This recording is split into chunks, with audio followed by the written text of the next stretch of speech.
Hello, my bendy yogis. Welcome. Today's going to be so fun. I'm excited about this. So, wheel pose is one of my favorite poses, and I actually did a backbend mini workshop. It was the first mini workshop I did on this channel. I'll link that up here.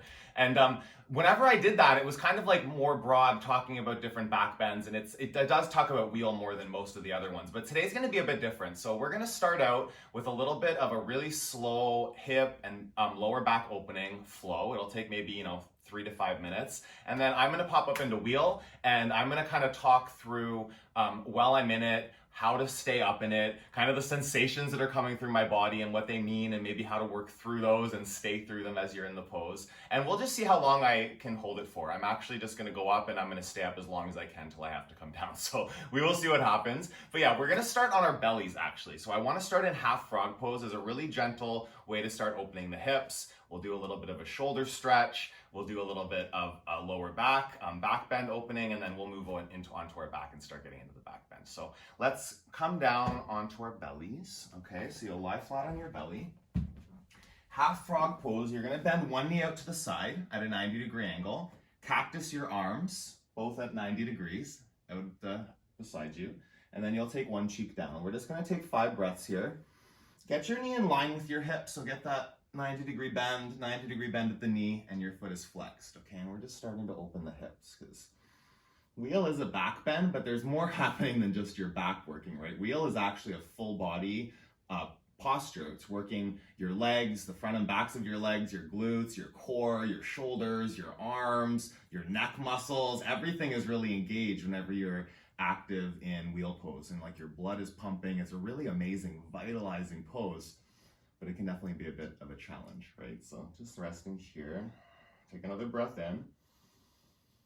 Take another breath out. Switch sides. You can rest your head on the floor. I feel like it's weird when I'm talking to you and I'm staring at the wall. So just rest here. So your other leg, now your opposite leg bent out to the side. Flex your foot. Just rest one cheek down. Breathe here. Your breath is going to be one of your biggest supporters in this, right? So yes, your muscles are going to be working, but if you forget to breathe, if you start holding your breath, it's all going to go down from there for sure. Inhale. And exhale. Nice long breaths. Ujjayi.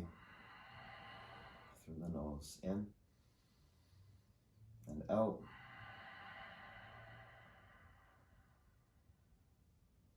Bring your chin back to center, straighten out both legs.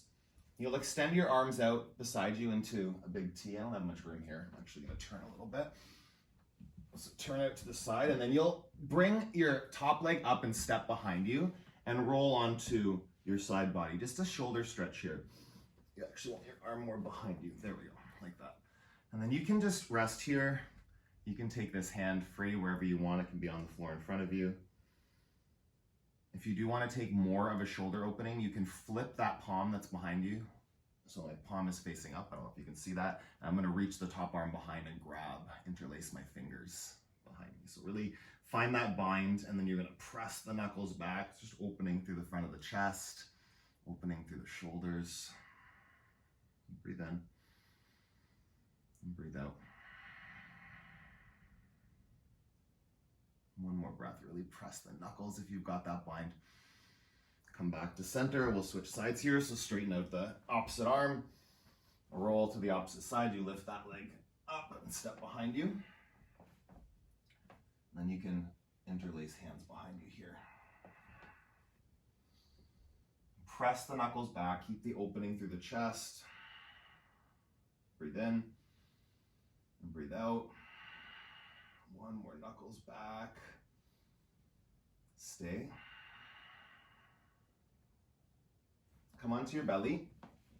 We'll move here into Sphinx pose. So bring your elbows in underneath your shoulders. Point your toes behind you, and you'll start to just gently draw the elbows back towards your hips, chest forward. Starting to open the back up a little bit here.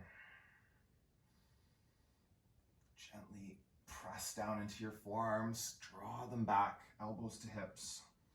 The sternum, the center of your chest, straight forward. Breathe in and breathe out. One One more here.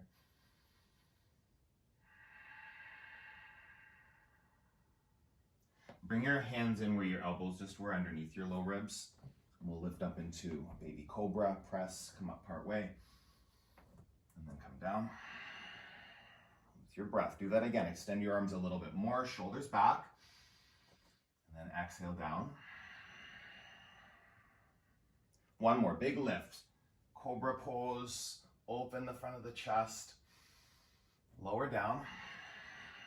Upward facing dog now, so you'll press the tops of the feet. Lift the legs up too. Chest forward, really stretch the front of the body. Hold it there. Soften the elbows. Sway from side to side. It feels so nice. And then move into downward facing dog. Just a quick stretch in down dog. We're not going to be here too long. Press down into your fingers.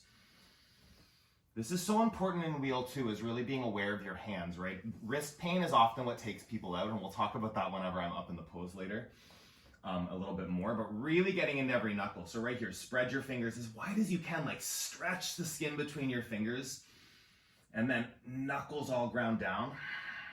Feel the weight, like imagine you could slip the tip of your finger underneath your palm. I can't do it with both, with one hand off the ground. But when I press down, I can bring a little bit more lightness to the back of my palm. Work is through the fingers so that it's not just dumping pressure into the wrists. Breathe in, heels down. Lift up onto your toes, bend your knees, step to the top of your mat, halfway lift, forward fold. We're gonna take gorilla here just to give a little counter stretch to the wrists quickly before we go up. So come onto the palms of your hands with the soles of your feet. You're gonna press down. So really focusing on driving the wrist straight down into the mat and getting that stretch across the top of the wrist here, okay? If you want to practice wheel and you've already done a yoga flow, you might not need this warm up, but I was still cold. I haven't practiced today. So it's important if you're coming in to practice a pose like wheel, you don't just pop right up into wheel, right? Your body will definitely argue with you. Especially it'll argue more than if you do the stretch, right? So just be aware of that. You don't want to go up into a back bend and cause pinching, cause strain. Nobody wants their lower back to scream at them. Press down your wrists. One more breath. Inhale and exhale. Take your hands out from under your feet. Step back to a high plank. Low plank on the exhale. Upward facing dog. Press the floor, shoulders back. Downward facing dog. And you'll walk through, come down onto your back. I'm gonna grab a block here. We're gonna do bridge for a sec. I would recommend putting the block underneath your low back. So this, quick story before we go up into wheel about the block. So my first time holding wheel for more than 5 breaths was actually holding it for 60 breaths. It was at a training I was in. And I had a really kind of uncomfortable back that morning. So I was, doing the practice. It was a training with Baron Baptiste, with the trainer, with the founder of the kind of practice that I teach. And he basically was doing all these big poses and I needed to rest. So I did supported bridge for maybe 5 minutes. And I was, in my mind, missing all kinds of stuff that he was doing. Because I was like, no, I just need to rest. My back is screaming at me. And as I was there listening to the words and about empowerment and trying new things, he said, do 6 wheels for 10 breaths each. And I just decided in that moment, I heard a voice in my head, you're going to hold it for the whole time. So I came up off the block and I held wheel for 60 breaths. And it was something that I never, ever would have thought was possible before that moment, right? And it was giving myself the space. This block is just I can feel it right now, melting some of the tension in my lower back muscles. It's releasing that. So if you even just want to practice wheel at home, let yourself rest in a supported bridge for a couple minutes even. It can be huge for opening up space there. I'm still breathing, not rambling. Take a breath in. Take a breath out. We're not going to hold this for 5 minutes today. But of course, you can always pause the video and stay here for a minute and come back before we go up into wheel. I'll take another couple breaths in. Couple breaths out.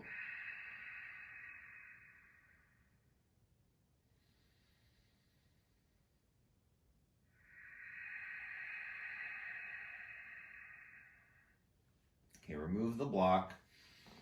Set it aside right here. Setting up for wheel pose. So what ended up getting me into wheel in the first place, long before I held it for all that time, but I didn't even think I could do it for, I think it was a couple of years. It might have been a bit less than that, but it's hard to remember myself back then actually. Bring your hands beside your ears. And you're going to face your fingertips towards your shoulders, almost like you're tucking them just under the tips of the shoulders. Not quite, but almost. Instead of the elbows splaying out, that's going to put gross pressure on the outsides of the wrist. Pull them in, elbows towards each other.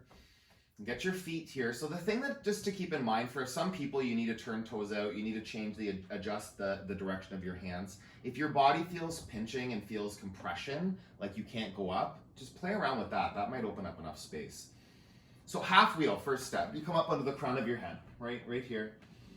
This is how I started wheel, was just doing a half wheel. I spent about a year at least trying to press up and thinking I couldn't do it. Then someone told me to do this. And then it started out as like little push-ups. I would go up for like a second, it would be shaky, and then I would come down. And you know the floor's there to support you, right? It's always there. And if your legs and your lower back give out, you just come down. Now if you're strong enough, it's little push-ups, they start to get bigger, start to get longer, extension in the arms, and eventually you're up. Okay, now I'm here. So as you hold yourself up in wheel, lots of different things can happen.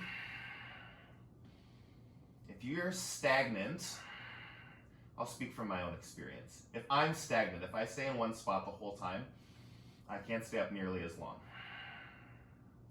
One thing I learned early on too is that if I close my eyes, I can hold wheel a lot longer than if they're open and I'm staring out into space. When I close my eyes, my drishti goes inside and I can really feel out of my body where I need to make little adjustments. So just bringing my feet in a bit closer. Gotta breathe.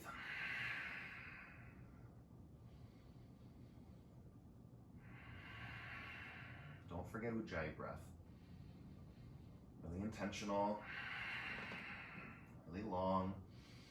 I'm just feeling there's some pressure in my wrists, so I just gently adjust. Shift weight into one hand, spread the fingers more, shift the palm a little bit.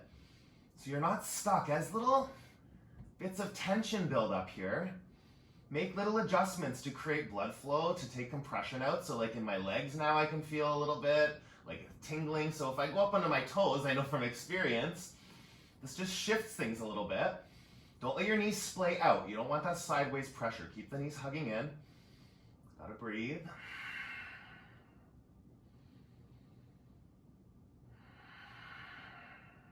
Don't forget breath.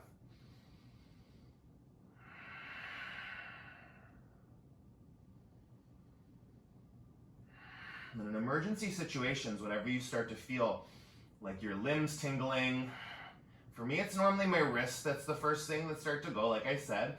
So what I'll do is I'll shift my weight and come up onto my fingertips on one hand to start. So that takes all the pressure out of that wrist. Puts more pressure in the other wrist for a second, but it's nice to take it out from one. Shift sides. I have to keep breathing, so if I stop talking, that's why. Come back on your toes. You can lift a leg up, that's another way, just to bring different blood flow. Let that blood flow down from the toes. Wiggle the ankle. Switch legs. Take your time. Don't lift up until you know there's integrity in your body. Muscles to bones, foundation, grounding into the earth. Breathe.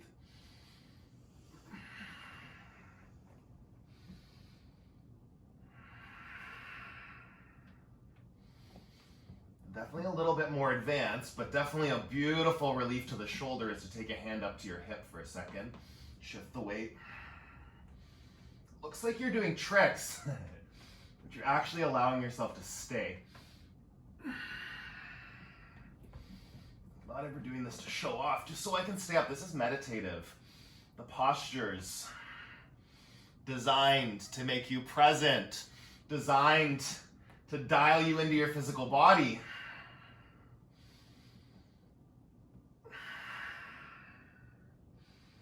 Not space for thoughts. When you're in wheel for 5 minutes, right? You're here. Move through any of those things you need to do to get rid of the tingling, to get rid of the pins and needles. Move the body where you can. Keep breathing, oxygenating your body.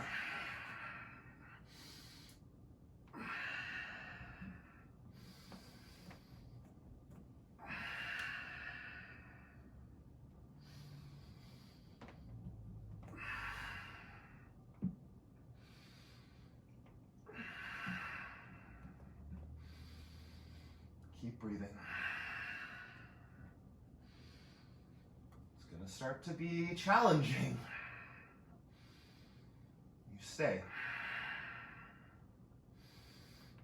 Readjust if you need to. And come down if you need to, and then go back up right away when you can. That's the work. You don't have to be up all this time. Where are you? What's your body doing? What's possible on your mat right here?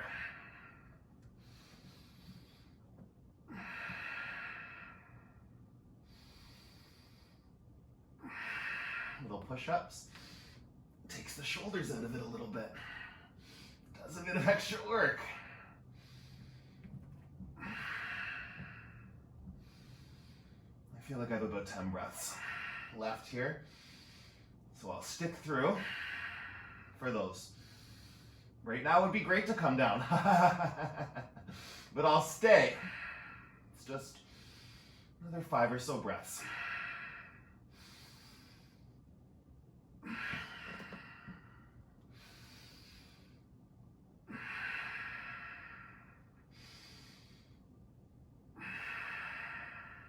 Come down onto your back. Take Supta Baddha Konasana, soles of your feet together, knees wide. Right hand on your belly, left hand on your heart. And if you just notice that epic jump cut, I'll explain what just happened. So I just finished recording that class, went over to check my phone to see how long it was, and it was not recording. So I had a brief moment of panic attack, decided I was going to film it again. And when I went to press record, it said that my memory was full. So it actually went and recorded all the way up until the very last breath of that meal, which I think is hilarious. So thank you, universe. I appreciate getting that in. But we'll just finish up here what I had just done a second ago so that you get that release. Yeah, so in Supta Baddha Konasana, come back to your breath. Feel your heart beating. Hear the air in your nostrils. Feel it. Scan your body wherever there might be some tension, wherever you just built up some tapas, some fire, some heat. Let your breath wash over those areas. Different for you than it might be for me. All the attention here on a moment of rest and softening. Breathe in. Breathe out.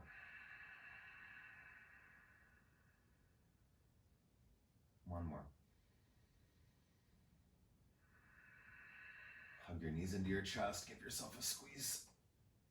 Let's make some little circles, clockwise and counterclockwise. Really working for these last few moments to just let go of some of that lower back tension that you probably generated. Not necessarily a bad thing. Extend your left leg long. Draw your right knee in. Cross your right knee over your body to the left. So supine twist, it's a great lower body or lower back stretch. Oh, that's the other thing I just mentioned in that lost footage was that you want to be aware that your lower back might be sore tomorrow. Okay, so that's something just to be aware of. There's a difference between having strained your lower back, like the pinching and pain is electric, right? A little bit of soreness might be there, just like whenever you work your legs, whenever you work your biceps, you have soreness the next day. It's the same thing, right? You just did a lot of work in those lower back muscles all the way across the back of your body, really. Switch sides. So don't curse me tomorrow if your lower back is a little tender. And definitely, if your lower back is a little tender tomorrow, just hear that, right? Don't go and do a bunch of deadlifts tomorrow. Don't go tomorrow and do 20 wheels in class if your back doesn't feel like it, right? Just be aware of that. Whatever you just did today, however it showed up, maybe you stayed longer than me, maybe you stayed a little bit less than me, that's perfect. Now you know that it's possible, but tomorrow, just like hear what your body's saying, right? Do more if you can and rest if you need to. Come back to center. Last one here, knees hug in, squeeze in tight, and release. We'll take 10 breaths in Shavasana, just resting this last moments here to really channel your breath, channel your attention to wherever in your body needs that last bit of release. And just spending this time here to acknowledge yourself, right? Acknowledge your body. Drop any story of it not being enough. You might not have done what I did. That was 5 years in the making, right? So just allow yourself to feel appreciation for whatever your body offered to you today. And keep at it, yogis. Keep challenging yourself. If it was a struggle, if you couldn't even get up today, who cares? Come back and try again. Anything's possible if you just have that drive, that yes, leading you forward. Yes, you can. Yes, it's possible. Yes, you are strong enough. Yes, you will be strong enough if you put in the work. Breathe in. Breathe out. Hug your knees in. Give yourself one last squeeze right here. Just rock up to sit. Maybe a couple rocks. Bring yourself up to a seated position. Hands to the center of your forehead. Thank you for challenging yourself with me today. I hope you had fun. Together we bow and we say, Namaste.